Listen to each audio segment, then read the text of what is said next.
Hi, I'm Jay Gilbert. And I'm Mike Etchart. Welcome to a special bonus episode of the Your Morning Coffee podcast. Jay and I had the pleasure of sitting down with Will Page to break down his recent study, SoundCloud Rockonomics. Yeah, Will Page is the author of the critically acclaimed book Tarzan Economics, and it's been translated into 5 languages and published in paperback under the title Pivot.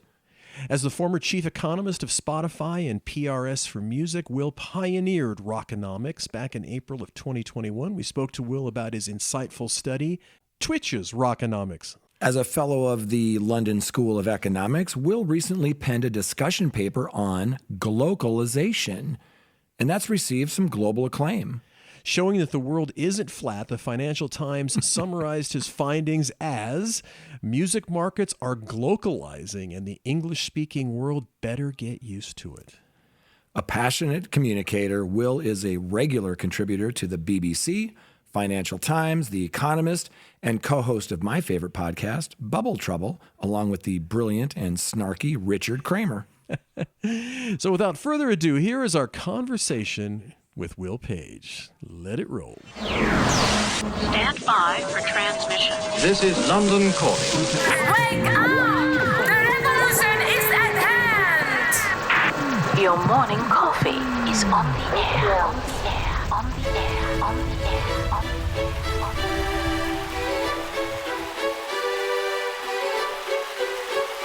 Standing by.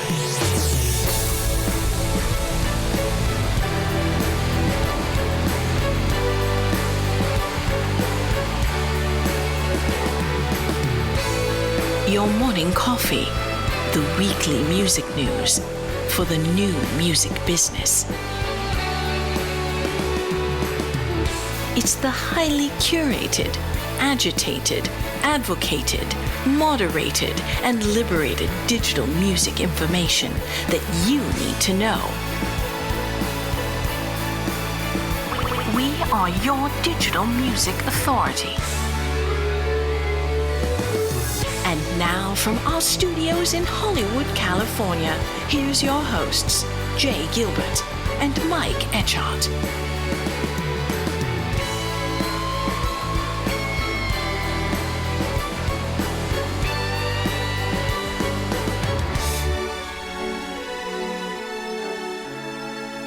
We're going to talk about SoundCloud Rockonomics. I just remember how much I enjoyed the Twitch Rockonomics. And now there's SoundCloud Rockonomics. So tell us about the size of the audience or monthly average users that SoundCloud has compared to DSPs like Spotify, and what you meant by your statement that SoundCloud should be seen less as a competing brand of gin and more of a complementary tonic to the other streaming services.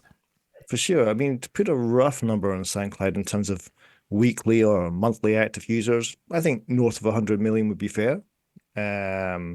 It's not just app-based, it's laptop-based. So what's that? As big as YouTube in terms of subscribers, but obviously not free users, perhaps as big as Apple Music. So it's up there. I mean, you've got your 4 horsemen, Apple, YouTube, Amazon, Spotify. And then you've got this kind of weird 5th one, which runs a different type of race. It's not running in that race. And I think the interesting thing right there is that the SoundCloud base, they're all using one of those other services. This is gin and tonic because everyone using SoundCloud also uses Spotify or also uses an Apple Music. So it's complementary to the 4 horsemen. It's not a competitor. And that's a big thing, I think, which needs to be kind of stressed out here in terms of not just the size, but the fact it complements in many different ways, not just usage, but the way that artists use it as well. So there's an interesting distinction there. Yeah, and let me just do a follow-up really quick. Tell us a little bit about that 1 in 4 stat. So you ask about how many people are using it as consumers. That's one side of the fence. This is a genuine 2-sided market because on the other side, you've got the creators. Now, just put some rough numbers around this. I think Spotify is on record saying they have 9 million creators on the platform. I have no Scooby-Doo how that's supposed to be measured. Is Coldplay 4 creators or is it 1? I don't know, but they have 9 million. That's the figure. SoundCloud's public figure is 40 million, a ton more than Spotify. But to stress how creator-orientated SoundCloud is, this is a stat that just still, to this day, befuddles me. which I worked with Salman Chowdhury at Sensor Tower, great company, close colleague, trying to make sense of app analytics. Just a quick diversion here. You understand how an app is working, you have to triangulate the download data, one-shot game, did Jay download that app? The active user data, which is he actually using the app that he downloaded? And you can think of lots of apps on your phone you haven't used in a long time. And then the third data point is frequency count. SoundCloud does all that, but they do something else, which is really, really cool, which is at Sensor Tower, you can look at app overlap. That is, people using this app, what else are they using? And in the case of SoundCloud, and I just fact-checked this before coming on the pod, those who are using SoundCloud, 1 in 4 of them are also using not Spotify, but Spotify for Artists, an artist verification tool to give you the tools to use Spotify to your best advantage. That's nuts. A quarter of their user base are using Spotify for Artists. Wow. That tells you how creative focused this platform is. You really need to kind of stop and think about that for a quick second. Wow. So back in May, Will, SoundCloud announced fan-powered royalties. Talk about what that means and why it matters. So fan-powered royalties is their version of user-centric distribution. But firstly, it's opt-in. That is, if you want to be paid by the status quo pro rata model, that's fine. You'll get your money based on your pro rata share of the pool. But if you want to be paid on a user-centric basis and receive those user-centric creator tools that SoundCloud has, you opt into fan-powered royalties. And Warner Music was one of the first majors to opt in. I believe since then, and since the work got published, Merlin has also opted in, and a bunch of indies and DIY platforms have opted in as well. Of all the sort of who's who of the label zoo here, I think you guys might find it interesting that DistroKid dominates the debate on Spotify. It doesn't really dominate the debate on SoundCloud. They could be one and the same people, but I've got a funny feeling people who join DistroKid might join SoundCloud as well. So it's weird, like the parties that are coming into fan-powered royalties are a different mix. Again, a distinction from how you might have perceived the company prior to this work and how you might look at other companies as well. Interesting. Yeah, you really shine a light on specific case studies on fan-powered royalties. What are some of the things you learned? So the big thing that we were learning was I wanted to move our industry closer to the phrase du jour of 2024, which is the word fandom. And you know me, I'm like a dog on heat when people debate something they don't understand. I'm like, I've got to go into my back cave, churn out some economics and help people understand that topic a little better than they're currently doing. Yeah. And fandom was an interesting one for me. And what's interesting with fan-powered royalties, if it is literally Jay's $10 a month goes to just Jay's music, Mike's $10 a month goes to just Mike's music, is we begin to understand fan distribution. And you can't do that in the pro rata model. So if we're talking about fandom and superfans, what is the point of creating superfans on Spotify or Apple when all their streams are worth exactly the same as everyone else? The law of averages, the impact of pooling revenues. But when you go into a user-centric model like fan-powered royalties, you can see the intensity of fan distribution. Who are those true fans? Who are those passive fans? And that's what I wanted to get at. But I wanted to do it respectfully. I didn't want to put a dollar sign next to it or an absolute value next to it. I felt I could tell the story by working around those commercial sensitivities and just asking 2 very simple questions. 1, what percentage of your fan base on SoundCloud are super fans? And then question 2, what percentage of your revenue came from those super fans? And that's non-intrusive. That's just light touch, telling the story respectfully. And that's what I was able to get into with some case studies on the report. Wow, super cool. One of the criticisms of digital service providers like Spotify and Apple Music is that the artist doesn't have access to their fans. Talk about how SoundCloud is kind of flipping that script. I think I can talk to it. I can't talk too much about it, and I'll explain why. I think the excitement about fan-powered royalties from SoundCloud end, it has to be framed as a means to an end. It's not, we launched this and here's Tom with the weather. That's not what we're talking about here. I think the whole initiative SoundCloud has, and it's specific to SoundCloud, it's not saying everyone else should do what they're doing. It's simply to say, when you have a service that's as distinct to SoundCloud, that creator element that we discussed earlier, having fan-centric, fan-powered royalties, a user-centric model, makes sense when you then launch the creator tools which are coming down the pipe. So you have comments already, you have private links, but they have a big plan for more and more tools to come down the pipe to make use of the fan-powered royalties model. So I think that's a way of artists being able to get closer to their fans. You're actually looking at communication tools in the platform too, which is really interesting. Like, it's strange to think 23 years after the launch of Rhapsody, and you guys were there when that business got started, we still can't compensate our fans directly, and we still can't communicate to our bands directly. I think SoundCloud's cracked the first one because fan-powered is direct compensation, and it's on its way to cracking the second one. And that's when it takes two to tango. You need a fan-powered royalty model, and you need to create the tools, and then this thing comes to life. That is really exciting to me.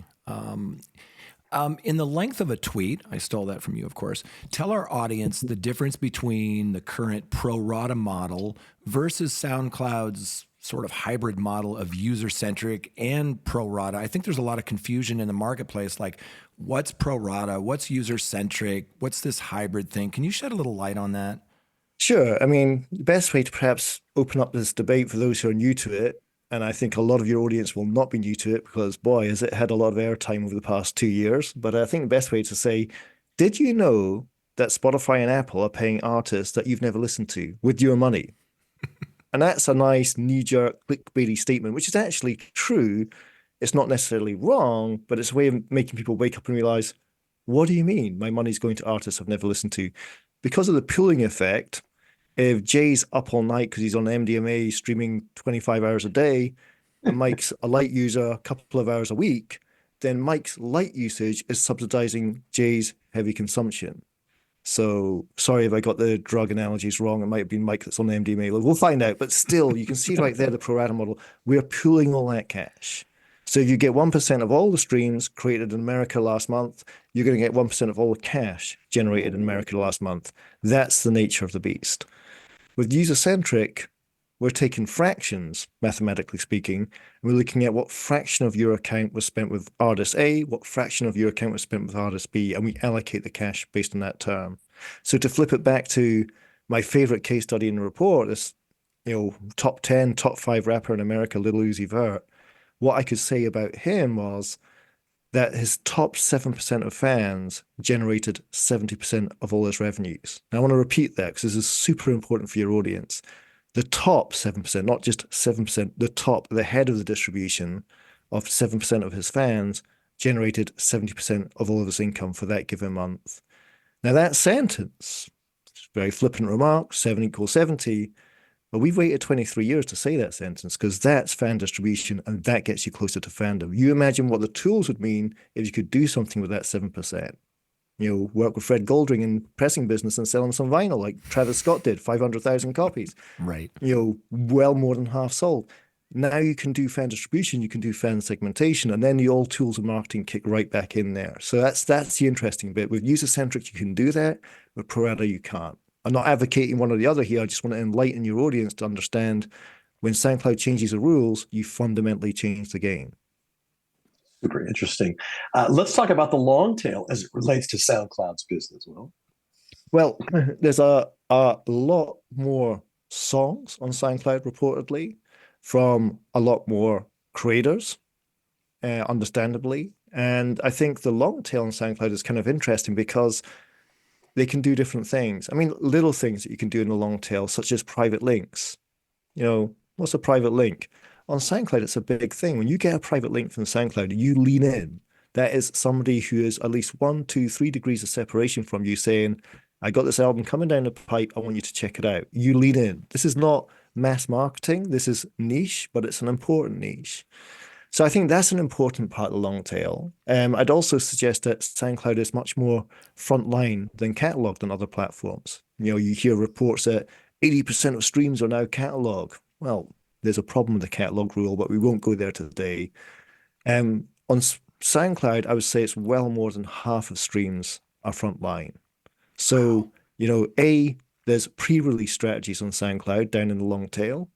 B, there's a much more frontline ethos to it. And I think C, the third point is, I don't know whether this word will resonate with Americans, but in soccer, as you call it, we have feeder clubs. And I'm sure in college football, it's the same thing as you play players up towards the NFL, which is Your mission in life is not to win the trophy, it's to find the next Gareth Bale and sell him to Real Madrid for 95 million quid. Your job is to find and develop, not necessarily to win. You optimize for a different game. Now, it's for SoundCloud to talk to their strategy, but it's clear to me there's so many artists use SoundCloud as a springboard to bigger things. I was fascinated to learn about Post Malone, who I believe has got one of the best management teams in the music industry behind him. But just that was a really important springboard, huge on SoundCloud, built his momentum, then went to the majors, then went to the Spotify's and Amazons, absolutely crushed it. And his demand on SoundCloud fell a little. And that's interesting. So you have these three distinctions on SoundCloud, which makes that whole purpose very different from the four horsemen that we talked about earlier. Wow.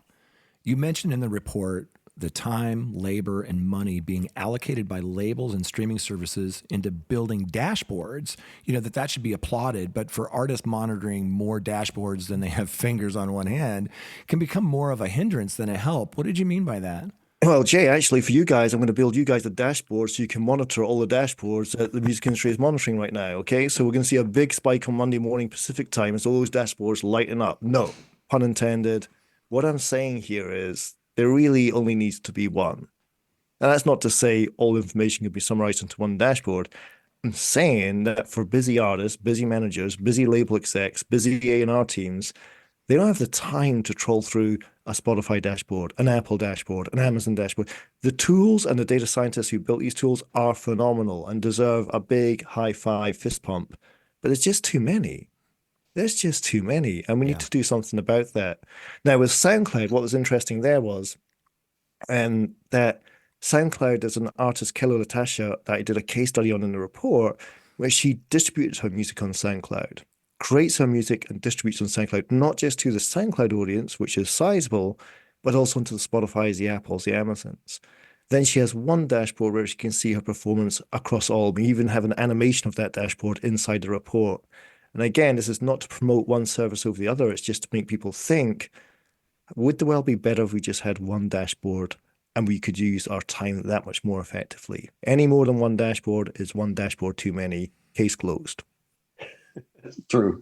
You reported that today we have stream fraud as artists and or their teams exploit the rules of the game to compete for stream share. How does SoundCloud's approach address streaming fraud? It's a big one. So I explained how user-centric ring fences money to just your music, which prevents that anomaly of, thanks to Jay's heavy listening, because he's taking so much drugs, he's stealing Mike's consumption patterns, okay? I really am. But what we did in the report was, I stumbled on an anomaly, which is SoundCloud run duplicate systems.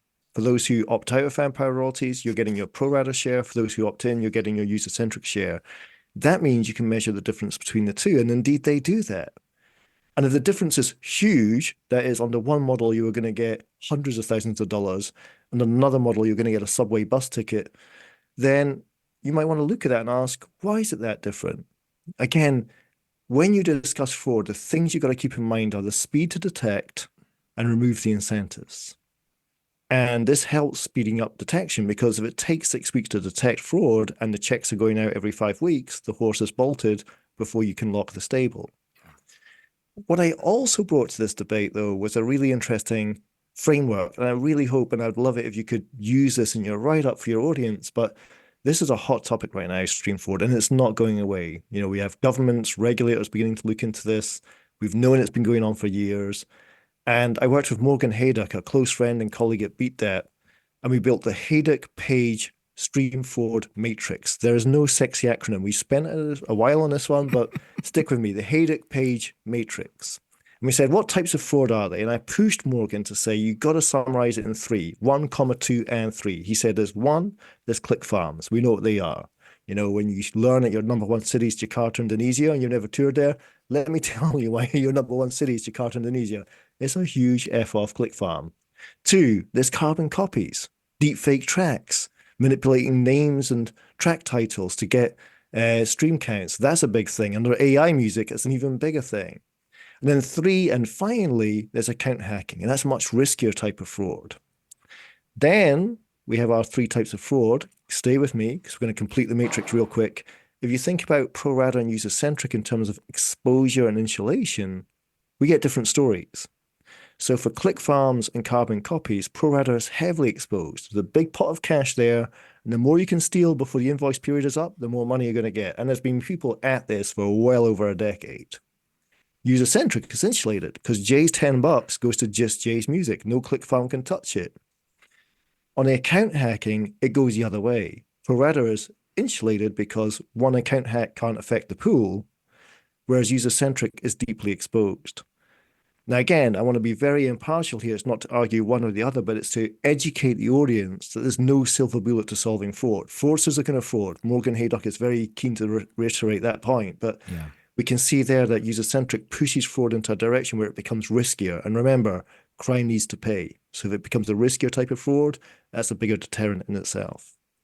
Yeah, we're so deep into this. We're so interested in this. We had Morgan on the podcast last week discussing this, and it's not going to go away anytime soon. One of the things I wanted to get your thoughts on, and it's really sort of outside of the report itself, is really you've sort of got this reputation when you create these reports that it's not just too long didn't read. It's not a bunch of text. These things are stunning, and you can tell that a lot of time and energy went into the presentation and the way that you can sort of go through the report and you don't get that fatigue, that there are visuals that help you sort of lock that stuff into your brain. Talk about your process in putting that together. Yeah. Well, I have to thank my father for this. My father taught me how to teach economics when I was 11 years old. I hadn't even entered high school. And he said, when you try and teach this subject, you have to look at an audience and look at them and think, how do you teach this subject to somebody who A, doesn't think they're going to understand it, B, doesn't want to understand it, but C, has to understand it. And from the age of 11, I've held that lesson close to my heart. You know, it's really a case of looking at the least interested person in the room and saying, I have to get this to them. You know, you look at an audience, I'm partially sighted, so that's hard to do, but still, you look at an audience, you think, that dude over there by the coffee counter, I'm going to teach this presentation to him, and the whole audience comes with me. So my father gave me that lesson, and I hope it bears fruit here. I really do. Two other people deserve a ton of credit. One is my copy editor, Sam Blake, who just takes my skullish gobbledygook and turns it into beautiful prose. And I constantly tell him, I got this complex story of fan-powered royalties. I got the complementary nature of the service. I got this case studies, and I got this fraud section. It has to be readable within 22 minutes. Otherwise, no one's going to read it. Nobody opens 65-page McKinsey reports anymore. Just be clear on that. And then the second person is Alice Clark, A&C Design Studio, who looks at my work and says, how do I make this jump off the page? That's why I keep on saying, you know, Alice, make this economics leap off the page on a mobile phone or a laptop screen so people really engage in the nature of the work. And that's my goal there is, you know, the lyric that inspired me to be a DJ was the Jungle Brothers' Mike G when he said, get the message across without crossing over. I got to get economics across without diluting its integrity. And if I can use copy editors and designers to do that, and that's off my own dime, right? But it's just to make sure that a passing graduate of music business college reads that work and says, now I know what I want to do with my career. Or the CEO of a record label says, I understand it now. I understand what happens when you change the rules and you change the game. The stuff isn't easy, but those guys make it a lot easier for me to tell. Well, it's not, it doesn't go unnoticed by us, the reader. And I'm always interested. Well, I mean, when you do a deep dive like this, and in this case specifically, there must have been something that kind of surprised you. Is there any, what surprised you after doing all this hard work? Mike, it's a very nice reflective question to pose to me. I think when I just said, when you change the rules, you change the game, I just realized all the studies I had done on this subject, you know, some great work with David Safier, Money In, Money Out, a very non-technical paper that we recommend students and executives to get into. It's all redundant because you can't do retrospective analysis. That's all null and void. And it's really important that we as an industry appreciate what I'm trying to get across here, which is you cannot say what happens if I develop user-centric or artist-centric or any other variations that are in play right now and mapped on a historical data set played under pro rata rules. Stop. That game was played under old rules. You can't be a, what do you call it? Revisionist historian, where you just change how the past played out. So the fact that I got to work with real-time data real-time marketing strategy, real-time fan engagement, and see what happens when those rules change. And to land that point that you have a major hip-hop artist where his top 7% of fans make up 70% of all his money, that's game-changing because we just changed the rules. And that's the key thing. Don't do retrospective studies, work with real-time analysis. I mean, selfishly, I can't wait for, YouTube Rockonomics or BandLab Rockonomics Yes. or Spotify Rockonomics. So I hope you continue this series because I always learn something from them. Tell our audience, where can they learn about your book, Pivot? Where can they learn about, Bubble Trouble and just all of the great work that you're doing? Where can people find you, Will? So pivotaleconomics.com. That's PIVOTAL, pivotaleconomics.com. SoundCloud, you'll find a big banner link to it on the website, but just for reference, that's also going to SoundCloud Rockonomics. As you kindly mentioned prior work, Twitch Rockonomics, all very intuitive stuff. And then the podcast is Bubble Trouble, and that's on the RSS distribution, so you can find it anywhere. We have a great episode coming out pretty soon looking at the latest raft of tech bubbles to go pop. It's crazy that we started Bubble Trouble, 3 years ago? We did our 100th episode with Andy Fastow, the CFO of Enron. Oh, that was a great episode. I waited 5 years to get him to come onto a podcast, and for him to give his first ever conversation to us was just incredible. But I stopped and thought, since we started this podcast called Bubble Trouble, how many bubbles have burst? You think it's the global financial crisis, 2009. No, Wirecard. No, Credit Suisse. No, Evergrande. I don't have enough fingers on both hands to count the number of bubbles that have burst in our front faces in the past 3 years, never mind the past 13. So, yeah, with a title like that, when the stock market goes down, our audience goes up. We got inverse correlation right there. Yeah, I bet. Well, you guys make economics fun, Will, and that's Richard Kramer. I'm the student; he's the professor. He deserves to be on the BBC. He's that good. Well, both of you are, and it's thanks team, to you, man. we had him on the show last week, and it's just so much fun because I don't miss an episode of Bubble Trouble. And what I love about it is you guys also, besides having people eat their vegetables, there's a lot of fun in there and a lot of snark, and I don't miss an episode. Can I give you my favorite Richard Kramer quote to sign off with? Please. Yes. So I'm going to try and do a New York accent. So shall I try and hold my nose here? He says, "You know what happens when your stock falls by 90%? That means it fell by 80% and it halved."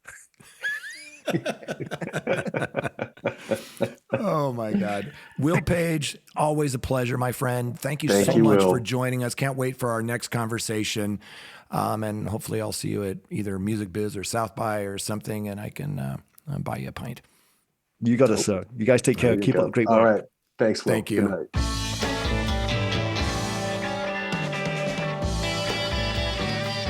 You've been listening to Your Morning Coffee, the weekly music news program for the new music business. Join Jay Gilbert and Mike Etchart next time for the digital music news you need to know.